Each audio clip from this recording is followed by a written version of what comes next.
안녕하세요. 오늘은 10월 7일 날마다 주께로 큐티집 96페이지입니다.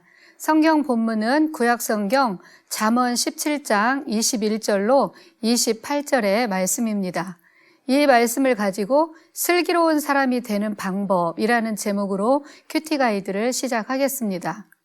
본문 잠언 17장의 말씀은 가정과 사회 공동체, 여러 곳에서의 조화와 갈등에 대한 문제를 다루고 있습니다. 특히 오늘의 본문은 미련한 자라고 칭하는 어리석은 자가 가정에서는 부모에게, 사회에서는 이웃에게 얼마나 큰 고통을 주며 악영향을 끼치는지에 대해서 잘 말씀해 주고 있습니다. 내용 관찰 1번과 2번을 함께 살펴보겠습니다. 미련한 자의 부모는 어떤 일을 겪습니까? 21절을 봅니다. 미련한 자를 낳는 자는 근심을 당하나니 미련한 자의 아비는 낙이 없느니라. 아멘. 근심을 당한다고 하지요. 마치 교통사고를 당하듯이 근심을 당한다라고 표현을 하고 있습니다. 자식이 미련하여 반복하여 죄를 짓고 그러면서도 부모의 징계를 받지 않는 어리석은 자식은 부모를 근심케 합니다. 이 근심을 당하면 어떻게 될까요? 22절을 보니 이 근심이 얼마나 무서운 것인지 뼈를 마르게 한다라고 말씀합니다. 심신이 아주 고달픈 상태를 말하는 것이지요. 예전에 어떤 어머니를 신방했는데요. 그 아들이 큰 사고를 치고 교도소에 수감되었습니다. 그 어머니는 집안에 불도 다 꺼놓고 식음을 전폐했습니다. 자식이 잘못된 길을 가니 기운이 다 빠지고 얼굴은 새카맣게 되었습니다. 그야말로 근심이 한가득이셨지요. 자식에 대한 이야기는 쉽게 다른 사람에게 말할 수도 없습니다. 그저 모든 것이 다 내 죄라고 한탄을 하셨습니다. 모든 고통이 고스란히 부모의 몫이다 보니 뼈가 마르는 것 같은 고통이 따르는 것이지요.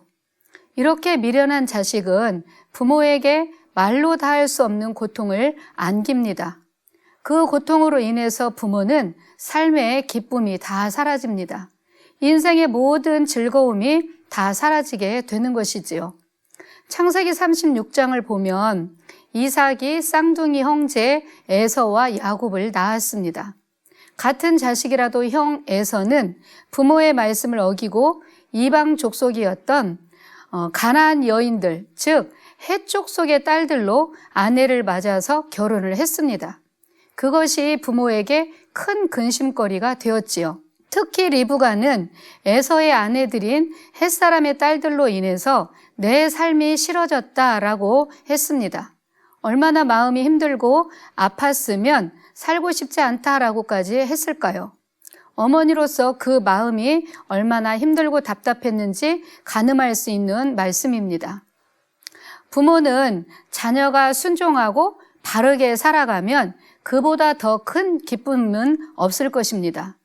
부모가 자녀로 인해서 마음이 즐거우면 그 자체가 양약과 같아서 신체도 건강해지지만 근심으로 인해서 영이 상하면 뼈가 썩음 같아서 밥을 먹어도 배부르지 않고 그 무엇을 해도 기쁨이 없는 것입니다.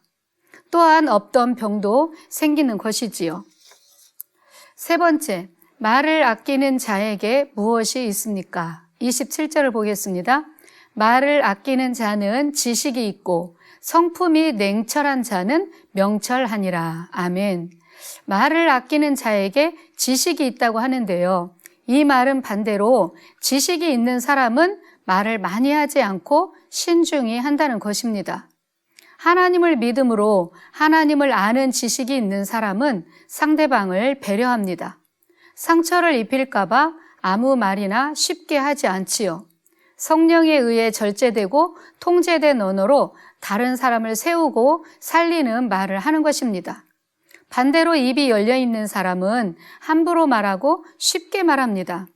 다른 사람에 대한 선입견과 편견을 가지고 여과 없이 여기저기 말을 하고 다니며 옮김으로 관계를 깨는 어리석음을 범하는 것입니다. 아침 방송에 말말말이라는 프로가 있는데요. 들어보면 각기 모두 다 자기의 입장에서 말을 합니다. 어떤 공동체든 어리석은 말들로 인해서 문제가 생기고 어지럽게 되는 것을 보지요. 말만 조심해도 인생의 절반은 편안하게 살 수 있다고 합니다. 그러므로 우리는 항상 말을 고르게 하고 조심히 하여 다른 사람의 분노를 유발하지 않도록 해야 합니다. 내 중심적인 말로 인해서 다른 사람을 상처 주는 일이 생기지 않도록 주의를 기울여야 하며 말을 아껴야 합니다.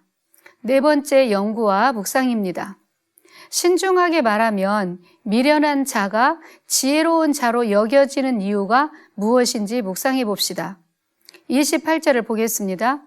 미련한 자라도 잠잠하면 지혜로운 자로 여겨지고 그의 입술을 닫으면 슬기로운 자로 여겨지느니라. 아멘. 미련한 자는 분수 없이 말을 많이 합니다. 나는 말 실수를 하지 않아 라고까지 하면서 말 실수를 연발하지요.